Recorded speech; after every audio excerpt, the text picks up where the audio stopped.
ilung ngai na itra pui lai khan kan nom imit tui shu khul saktu nang poin ishring nun parvul takchu tran pui ngai te tan lan veang che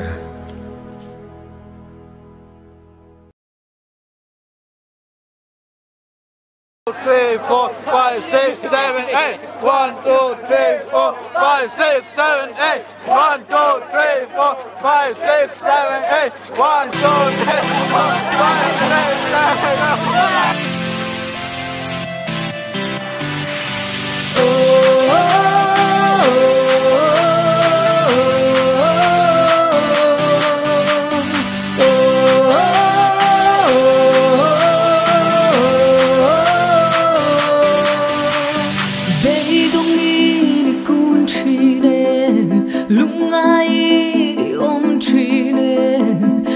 Sat na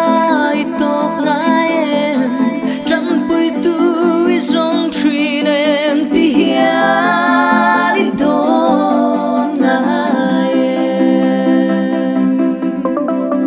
bay đón na bay say na in lung ngai na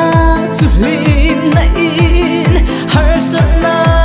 lo lim na trăng bụi ngai te trăng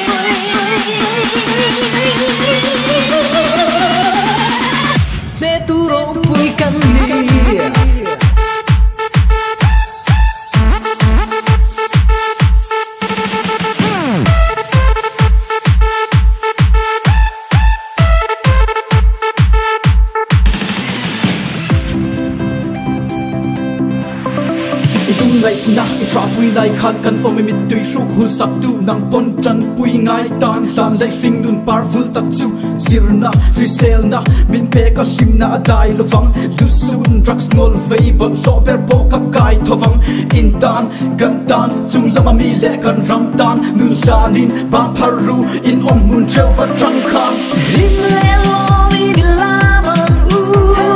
kan sam di kan van ne lim le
ne tu ro pui kan ni